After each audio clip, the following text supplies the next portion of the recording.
Episode dibuka dengan seorang pria bernama Tae-pyung yang terbangun dari tidurnya karena bermimpi buruk, di mana dalam mimpinya dia bertemu dengan seorang anak yang mengatakan, "Kamu bisa melihat kematian seseorang saat menatap matanya." Dan tak lama muncul seorang pria yang mengatakan, "Cobalah kehilangan seseorang yang kamu anggap paling berharga, maka kamu akan mengerti." Di mana anak kecil itu adalah masa lalunya 20 tahun yang lalu. Dan semenjak saat itu setiap malamnya Tae-pyung selalu bermimpi yang sama. Di sini Tae-pyung tinggal bersama seorang pria bernama Pak Bae dan pengacaranya bernama Nona Lee. Dan karena Tae-pyung dapat melihat kematian seseorang, maka banyak orang yang membayar Tae-pyung untuk mengetahui tentang kematian mereka. Dan kali ini ada seorang ibu yang meminta padanya untuk melihat kematian dari anaknya. Namun Tae-pyung merasa takut karena anaknya adalah bos gangster yang sangat sadis, bahkan dijuluki Sukmin si penjagal. Namun Nona Lee sudah setuju dan mau tidak mau Tae-pyung harus menerimanya. Dan tentu hal itu membuat Tae-pyung merasa kesal. Kemudian Tae-pyung langsung bertemu dengan ibunya Sukmin dan dia memberikan foto dari anaknya. Ternyata Tae-pyung juga dapat melihat kematian dari seseorang hanya dengan melihat fotonya saja. Dan saat melihat foto Sungmin membuat Tae-pyung sangat terkejut. Dan Tae-pyung tidak berani untuk mengatakan langsung pada Sungmin tentang kematiannya, karena pastinya Sungmin akan menangkapnya. Oleh karena itu Nona Lee meminta pada Tae-pyung untuk memakai rompi anti peluru. Karena mau bagaimanapun juga Tae-pyung harus mengatakan pada Sungmin tentang kematiannya. Dan ternyata benar saja besok harinya Tae-pyung dikejar oleh anak buah Sungmin. Dan mereka pun berhasil menangkap Tae-pyung. Di sini Tae-pyung merasa sangat ketakutan dan Sungmin bertanya siapa yang akan membunuhnya. Tae-pyung mengatakan kalau sebentar lagi akan ada yang datang menyerang tempat ini lengkap dengan senjatanya. Dan Sungmin kembali bertanya kapan dirinya akan mati. Tae-pyung pun mengatakan dimulai dari sekarang dan menyuruh kepada Sungmin untuk pergi sekarang juga.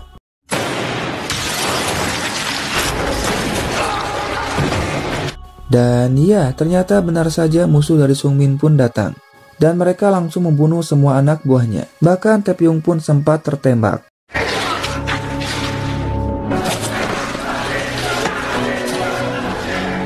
Namun tanpa rasa takut sedikit pun. Dengan barbarnya Sungmin melawan mereka semua sendirian. Karena tidak lama lagi Sungmin pun akan mati.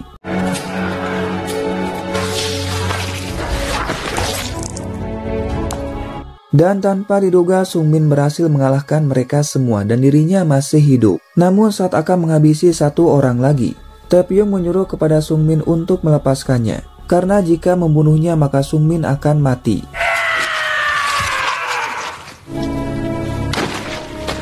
Dan ya, ternyata benar saja Sungmin pun ikut mati. Bukan karena lukanya tapi Sungmin mengalami serangan jantung. Dan ternyata sebelumnya Tae-pyung sudah mengatakan pada ibunya Sungmin, kalau anakmu akan mati akibat serangan jantung. Andaikan saja dari awal Sungmin pergi, mungkin saja Sungmin masih hidup.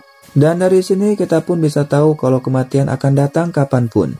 Tak lama polisi pun datang dan melihat Tae-pyung masih hidup, dikarenakan sebelumnya Tae-pyung memakai rompi anti peluru. Sementara itu di tempat lain, ada seorang polisi bernama Jo-young sedang berlatih menembak bersama temannya bernama Bong-su. Tak lama Jo-young mendapat telepon dari Pak Nam yang sedang ada di tempat kejadian. Pak Nam mengatakan kalau Sungmin telah mati akibat bentrok dengan musuhnya. Mereka semua telah mati kecuali satu orang yang diculik oleh Sungmin. Dan sekarang orang itu pun dibawa ke rumah sakit. Singkatnya, Jo-young bersama kedua temannya telah sampai di rumah sakit. Dan saat masuk, Jo-young bertemu dengan Nona Lee yang sedang membawa Tae-pyung. Namun Jo-young pun tidak tahu kalau Tae-pyung adalah orangnya. Dan Jo-young baru tahu kalau yang tadi adalah orangnya. Sehingga Jo-young pun langsung mengejarnya.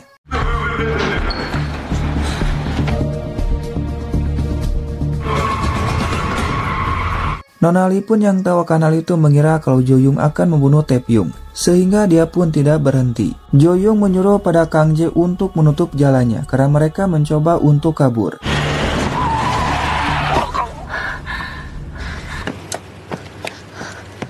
Dan sekarang Nona Lee pun percaya kalau mereka adalah polisi. Tentu hal itu membuat Nona Lee sangat panik dan Jo-young menyuruh kepada mereka untuk keluar.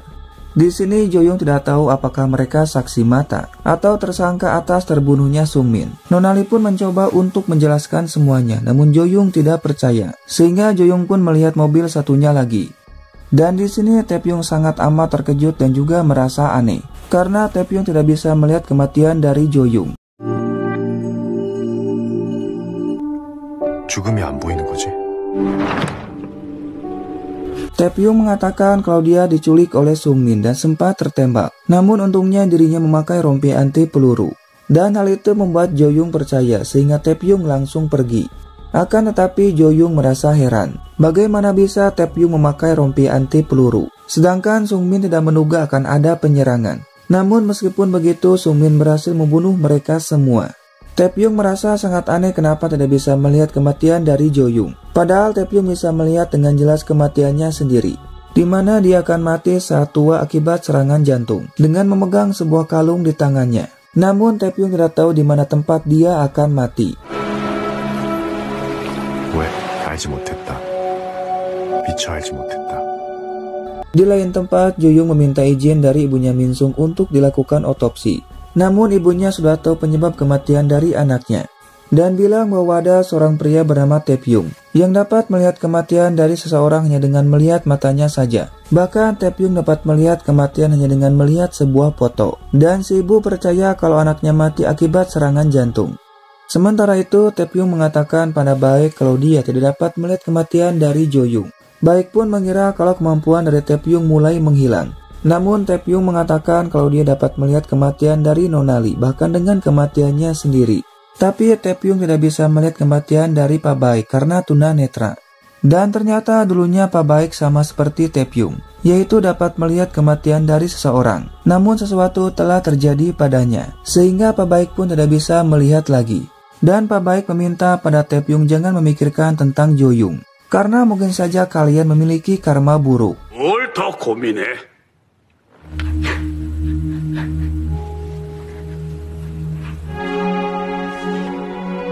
Besok paginya karena merasa penasaran, Jo-young bersama kedua temannya pergi untuk bertemu dengan Tae-pyung. Mereka berdua pun tidak percaya kalau ada kemampuan yang dapat melihat kematian seseorang. Ditambah lagi Tae-pyung mengatakan mana mungkin dirinya memiliki kemampuan semacam itu. Jo-young lalu bertanya kenapa saat diculik Tae-pyung memakai rompi anti peluru. Itu artinya kalau Tae-pyung sudah tahu semua itu akan terjadi. Tae-pyung mengatakan bahwa dirinya selalu memakai rompi anti peluru kemanapun dia pergi. Dikarenakan sekarang ini banyak sekali kejahatan. Lebih baik mencegah daripada mengobati. 생각을 해보니까 플라툰이라는 영화 있거든? 막 이런 신이야. 생각한 게 뭐냐? 다음이다. Melihat tingkah laku dari Tae-pyung membuat mereka merasa aneh, sehingga mereka pun memutuskan untuk pergi. Dan ternyata Jo-young sengaja meninggalkan sebuah foto agar Tae-pyung dapat melihatnya. Dengan begitu Jo-young pun bisa membuktikannya, karena Jo-young sangat yakin kalau Tae-pyung telah berbohong.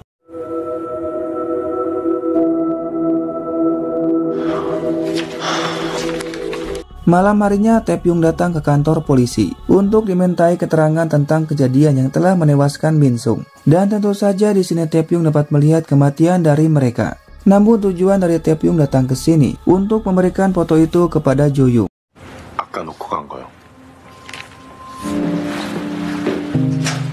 Dongwo pun tidak percaya kalau Tae-pyung dapat melihat kematian. Namun Jo-young merasa ada yang janggal saat Tae-pyung diculik oleh Min-sung. Oleh karena itu Jo-young percaya kalau Tae-pyung dapat melihat kematian.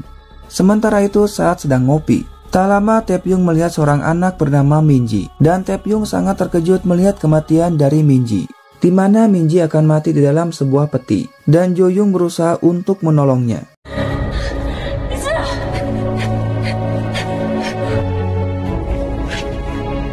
Dan ketika melihat lagi Minji pun sudah tidak ada, sehingga Tae-pyung pun langsung mengejarnya. Di lain tempat ibu dari Minji menelepon suaminya untuk pulang.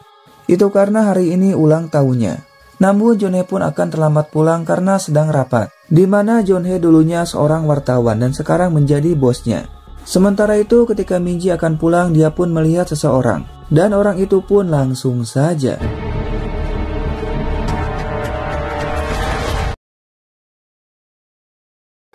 tak lama Tae-pyung menemukan ponsel milik Minji, dan kebetulan ibunya pun menelepon. Hal itu membuat ibu Minji sangat terkejut karena ponsel anaknya diangkat oleh seorang pria. Tae-pyung pun mengatakan kalau dia menemukan ponselnya di jalan. Karena panik, ibu Minji pun langsung pergi dan berhasil menemukan Tae-pyung.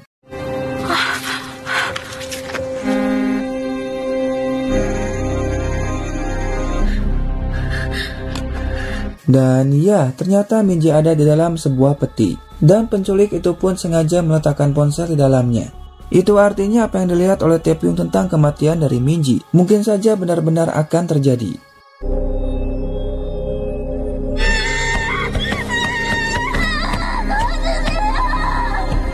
Tae-pyung pun memberikan ponsel Minji pada ibunya. Dan ibunya melihat kue yang dibeli oleh anaknya telah hancur. Ibunya lalu bertanya, kenapa kamu bisa tahu kue ini milik Minji? Tae-pyung mengatakan kalau sebelumnya dia melihat Minji membeli kue itu. Namun Tae-pyung tidak mengatakan kalau Minji akan mati terkurung di dalam peti. Akan tetapi ibunya sempat menuduh kalau Tae-pyung bagian dari penculik itu dan meminta untuk mengatakan di mana anaknya. Namun Tae-pyung pun yang tidak tahu hanya diam saja. Minji pun berusaha untuk mengangkat telepon yang sengaja diletakkan oleh penculik itu.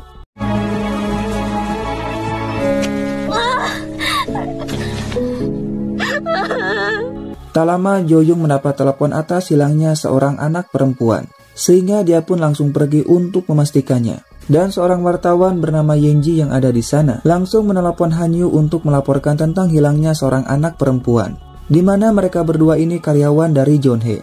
Namun Jeonhae pun tidak tahu kalau yang diculik adalah anaknya. Itu karena Jeonhae terlalu sibuk memikirkan berita yang sangat edan agar mereka bisa lebih terkenal, sehingga Jeonhae malah mengabaikan telepon dari istrinya. Tak lama Jo-young pun datang dan mereka langsung pergi ke tempat Tae-pyung melihat Minji saat membeli kue. Dan di sini Jo-young menyadari kalau Tae-pyung sempat melihat mata dari Minji. Dan tentu hal itu membuat Jo-young merasa penasaran. Kemudian mereka pun pergi ke tempat kejadian. Namun mereka pun tidak menemukan apapun. Ditambah lagi tidak ada kamera yang mengarah ke tempat mereka. Jo-young lalu bertanya kenapa Tae-pyung mengikuti anak itu sampai ke sini. Tae-pyung pun sempat berbohong namun Jo-young mengetahuinya. Dan jika Tae-pyung dapat melihat kematian dari anak itu, Jo-young pun meminta untuk mengatakan semuanya karena sekarang anak itu dalam bahaya. Tae-pyung lalu mengatakan anak itu dikubur di dalam peti dan Jo-young akan berusaha untuk menyelamatkan anak itu. Dan anak itu pun akan mati tengah malam hari ini.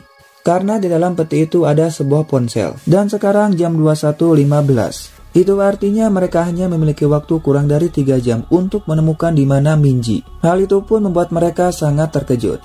Karena jika memang benar, maka kejadian yang serupa akan kembali terjadi. Di mana 20 tahun yang lalu ada seorang penjahat bernama Jo Fil-do yang melakukan pembunuhan dengan mengubur korbannya hidup-hidup di dalam sebuah peti.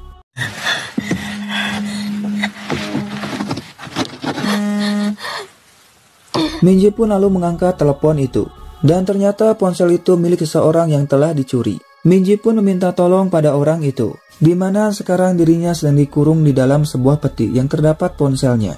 Namun karena tidak percaya, orang itu pun malah mematikan ponselnya. Dan Minji tidak bisa membukanya karena ponselnya terkunci. Sehingga Minji pun hanya bisa melakukan panggilan darurat.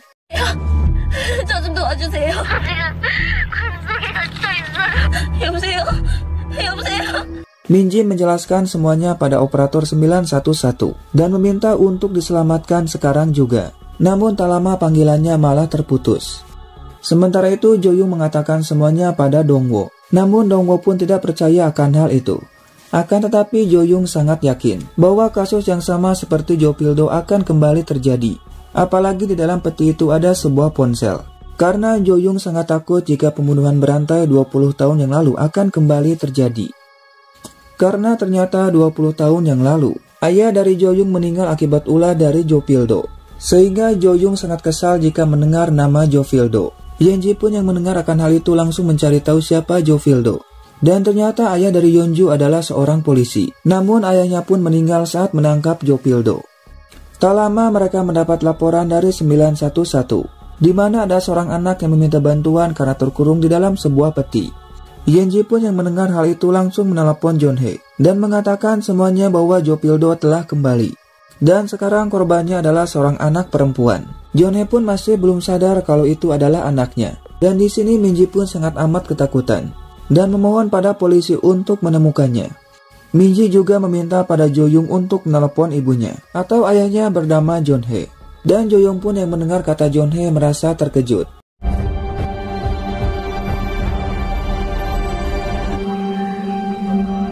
Akan tetapi mereka kesulitan untuk melacak Minji. Namun Pak Nam meminta pada anggotanya untuk terus mencari pabrik kosong tempat Minji berada sekarang ini. Tak lama ibu Minji pun datang. Yinji pun tidak tahu kalau ibu Minji adalah istri dari bosnya. Namun Bongso mencegahnya dan menyuruh untuk keluar. Tak lama wartawan yang lain mulai datang untuk meliput berita ini. Ibu Minji sangat sedih mendengar suara dari anaknya. Dan Minji pun langsung menangis mendengar suara dari ibunya.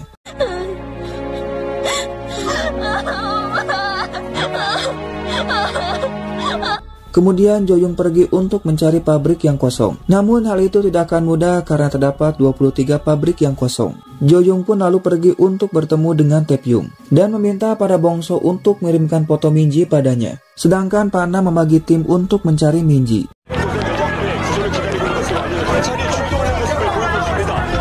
Sementara itu di tempat lain, ada seorang dokter forensik bernama Do-kyung yang baru saja selesai mengotopsi mayat Min-sung dan mengatakan pada Sok-yung kalau kematian dari Min-sung karena serangan jantung. Namun Sok-yung pun sudah tahu akan hal itu karena ada seorang pria bernama Tae-pyung yang dapat melihat kematian dari seseorang. 그럼 수고 많으셨습니다.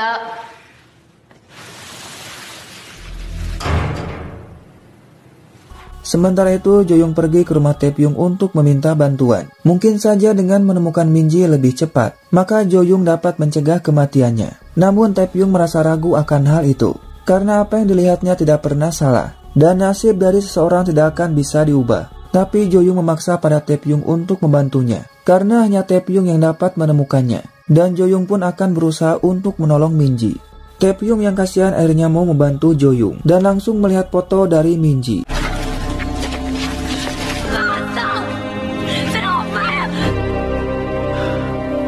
Tae-pyung berusaha untuk mengingat di mana tempat Minji berada. Dan tepat jam 12 malam mereka pun akan menemukan Minji dalam keadaan tidak bernyawa.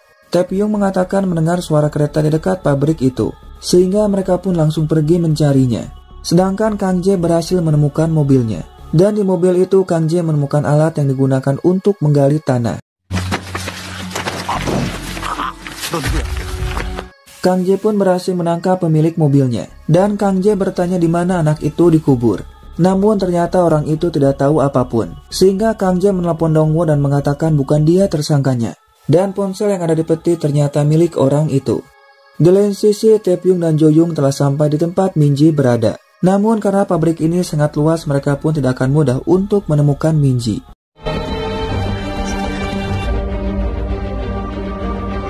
Nona Lee yang tahu kalau Tae-pyung membantu polisi merasa kecewa dan meminta pada Pak Baik untuk mencegahnya karena takutnya semua orang akan tahu dengan kemampuan dari Tae-pyung. Pak Baik mengatakan jika ingin mencegahnya, maka Nona Lee harus mengikat Tae-pyung.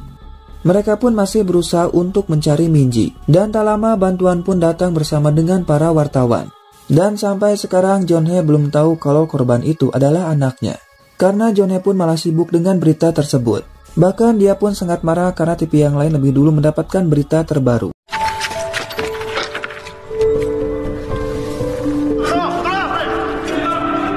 Jo-young berhasil menemukan sepatu milik Minji, sedangkan Tae-pyung berhasil menemukan tempat Minji dikubur, sehingga mereka pun langsung menggalinya.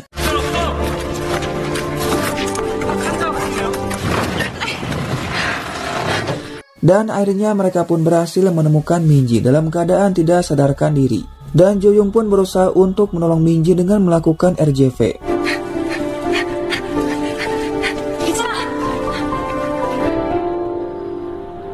Di lain tempat, Jeon-hae mendapat telepon dari Pak Nam. Dan Jeon-hae tidak menyangka kalau Pak Nam akan meneleponnya. Itu karena mereka memiliki hubungan yang buruk di masa lalu. Dan dengan berat hati, Pak Nam mengatakan kalau korbannya adalah putrimu.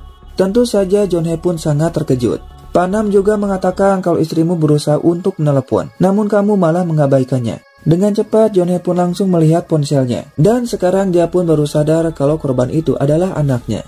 Tentu Jeon-hae merasa sangat menyesal karena telah mengabaikan telepon dari istrinya.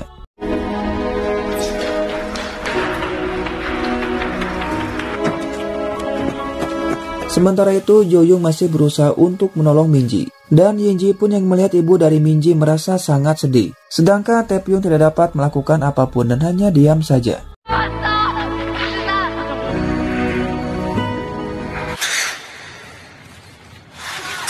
Dan ya, tanpa diduga ternyata Minji masih hidup. Tentu hal itu membuat Taepyeong sangat terkejut dan mengatakan kalau ini sebuah keajaiban. Ibunya pun merasa sangat amat senang karena anaknya masih hidup. Dan dari sini Taepyeong mulai percaya bahwa takdir dapat diubah dengan kita berusaha.